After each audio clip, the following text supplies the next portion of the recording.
नहीं, इतनी कमाई नहीं है इसमें जी। वो भुका कर दूसरों का पैसा लगवा देते हैं और फिर बाद में फार्म 60% फार्म बंद हो जाते हैं जी। तो जो साइड बिजनेस समझ के इसको चलाते हैं तो वो फेल हो जाते हैं। हमने तो इसमें मेहनत की है और दिन रात मेहनत करने के बाद हम इसमें कामयाब हुए हैं। जी। तो बहुत मेहनत की है, ऊपर नीचे चलता रहा है, घाटा भी बहुत ज़्यादा हुआ है। एक बार तो मेरे पास 350 एनिमल थे, उसमें से कुल 23 ही बच्चे थे। स्वाइन फीवर की बीमारी आने से सभी की मौत हो गई थी। जी। फिर हमें 2 लाख रुपए तक तो महीने में निकाल ही लेते हैं।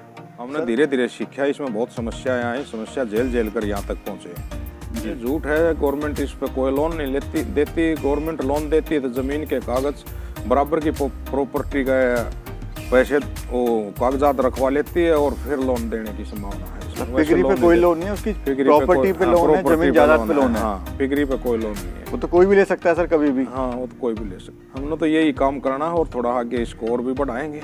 जय हिंद दोस्तों, मैं परेश कुमार फिर से आप सभी का वेलकम करता हूँ YouTube channel India farming technology में। ये जो फार्मर है, इसको कम से कम 25 से 30 साल का बहुत गहरा अनुभव है। काफ़ी अच्छे स्केल पे ये फार्मिंग कर रहे हैं। इनके पास अपनी खुद की गाड़ी भी है, जो कि यहाँ से ये असम ट्रेडिंग करते हैं। जितने भी फार्मर्स हैं उन सब से माल खरीद के इनको असम लेके जाते हैं। कैसे कोई भाई पिग फार्म स्टार्ट कर सकता है, क्या क्या वो खास चीज़ें हैं, खास बातें हैं जो हर फार्मर को फार्म स्टार्ट करने से पहले ध्यान रखनी चाहिए। नमस्कार सर। नमस्कार सर, अपना परिचय दें। मेरा नाम संजय कुमार है, गांव पिताजी का नाम श्री कृष्ण है, गांव रोना है। जी सर, सबसे बड़ा और सबसे महत्वपूर्ण सवाल ये है कि जितना चकाचौंध लगती है इस बिज़नेस में, पैसा लाखों करोड़ों रुपए जो लगता है, तो क्या वाकई में इसमें ऐसी इतनी कमाई है सर? नहीं, इतनी कमाई नहीं है इसमें। जी, आप क्या कहना चाहते हो सर इस बारे में? इस बारे में ये कहना चाहता हूँ, लोग खाकर दूसरों का पैसा लगवा देते हैं और फिर बाद में फार्म 60% फार्म बंद हो जाते हैं। जी, तो इससे पहले आप क्या करते थे सर? मैं इससे पहले DSC में, दिल्ली स्टॉक एक्सचेंज में सर्विस करता था भाई। जी, तो आपको इस बिज़नेस में ऐसा क्या लगा, क्यों आपने इसका विचार बनाया करने का? मैंने फिर कई फार्मों पर गया तो उनसे बातचीत की तो उन्होंने मेरे को बताया इसमें ये इनकम, इतनी ज़्यादा इनकम है, इसलिए फिर मैंने फार्म चालू किया। जी, तो कितने साल पहले आपने स्टार्ट किया था, कितने एनिमल से स्टार्ट करा था सर? मैंने 25 साल हो गए शुरू किए हुए। मैंने 15 फीमेल से चालू किया था फार्म। जी, और कितना खर्चा सर उस टाइम पे आया था? उस टाइम पे खर्चा आया था 5.5 लाख रुपए का। सर, एक कड़वी सच्चाई ये है कि मोस्टली जो अधिकतर जो 60% फार्म है बंद हो जाते हैं, लेकिन आप जो है सफलतापूर्वक 25 साल से इसको चला रहे हो, तो उनमें और आप में क्या अंतर रहा सर? क्यों वो फेल हो जाते हैं और क्यों आप इसको चला रहे हो लगातार सफलता के साथ? जो साइड बिजनेस समझ के इसको चलाते हैं तो वो फेल हो जाते हैं। हमने तो इसमें मेहनत की है और दिन रात मेहनत करने के बाद हम इसमें कामयाब हुए हैं। जी, और क्या क्या कमियां रहती हैं सर? जैसे आप लोग मेहनत कर रहे हो, लेकिन कुछ ऐसी बातें बताओ सर जो आपने करी हैं उन्होंने नहीं करी हैं, जो फेल हो गए हैं। उन्होंने साइड बिजनेस समझा, इसमें टाइम नहीं दे पाए, ना नॉलेज थी। उन्होंने पहले कहीं काम को सीखा नहीं, शुरू में ही पहले ही अपना माल डाल के स्टार्ट कर दिया फार्म उसमें, इसलिए उन्होंने कामयाबी नहीं मिली। जी, तो अगर आपके सफ़र की बात करें तो आपका सफ़र कैसा रहा सर अब तक का? ये सफ़र तो बहुत मेहनत की है, ऊपर नीचे चलता रहा है, घाटा भी बहुत ज़्यादा हुआ है। एक बार तो मेरे पास 350 एनिमल थे, उसमें से कुल 23 ही बच्चे थे। स्वाइन फीवर की बीमारी आने से सभी की मौत हो गई थी। जी, तो पिग फार्म स्टार्ट करने के लिए कौन सी ज़रूरी बातें हैं जो पता होनी चाहिए सर? ज़रूरी बातें हैं, एक तो नस्ल की मादाएँ खरीदनी है और उसको फिर कम से कम ट्रेनिंग ले रखी हो तो उसने मादा जब बच्चे देती है तो उसको उसका ज्ञान होना चाहिए कैसे और दवाई कौन सी लगेगी, वो उसको पूरा ध्यान होना चाहिए इस काम के बारे में। अगर किसी फार्मर के पास कम बजट है, उसको स्टार्ट करना चाहता है, तो वो कैसे स्टार्ट कर सकता है सर? कितने एनिमल से उसको स्टार्ट करना चाहिए? वो स्टार्ट ऐसे कर सकता है, अगर अपनी बिल्डिंग नहीं बना सकता तो कोई भी बिल्डिंग किराए पर लेकर और अपनी 10 मादाएं ले आए, एक नर ले आए, उससे स्टार्ट कर सकता है। सर, अगर बात करें आपके प्रॉफिट की, तो कितना प्रॉफिट आपको इससे हो जाता है? प्रॉफिट हमें 2 लाख रुपए तक तो महीने में निकाल ही लेते हैं। सर, देखा गया है कि काफ़ी लोगों के डाउट भी होते हैं, शक भी होता है कि भाई ये माल कहाँ बिकेगा, बिकेगा नहीं बिकेगा, तो मार्केटिंग की कोई ऐसी समस्या है सर इसमें? नहीं, अब कोई समस्या नहीं है। अब तो गाड़ियाँ बना रखी है, माल यहाँ से लोड होके नागालैंड पहुँचता है। जी, और कोई सर इसमें कैश का सारा काम है, कोई ऐसी लेन देन में कोई दिक्कत आती है पैसे में? नहीं, कभी कभी उधारी वगैरह कोई? हाँ, कोई कभी कभी हो जाता है ऐसा। जी, नहीं तो ज़्यादातर नगद का ही काम है, साफ सुथरा काम है। अगर कोई भाई 10 एनिमल से स्टार्ट करता है जी, तो क्या खर्चा उसको आएगा और कितना उससे मुनाफा ले सकता है सर वो?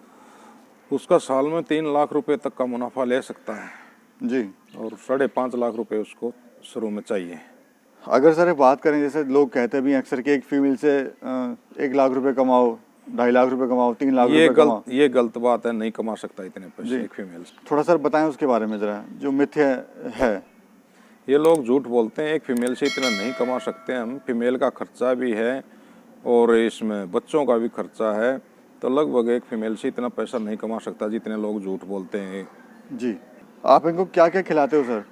हम इनको महाराष्ट्र की फीड भी खिलाते हैं और होटल वेस्टेज भी डालते हैं। खुद की फीड भी बनाते हो सर आप?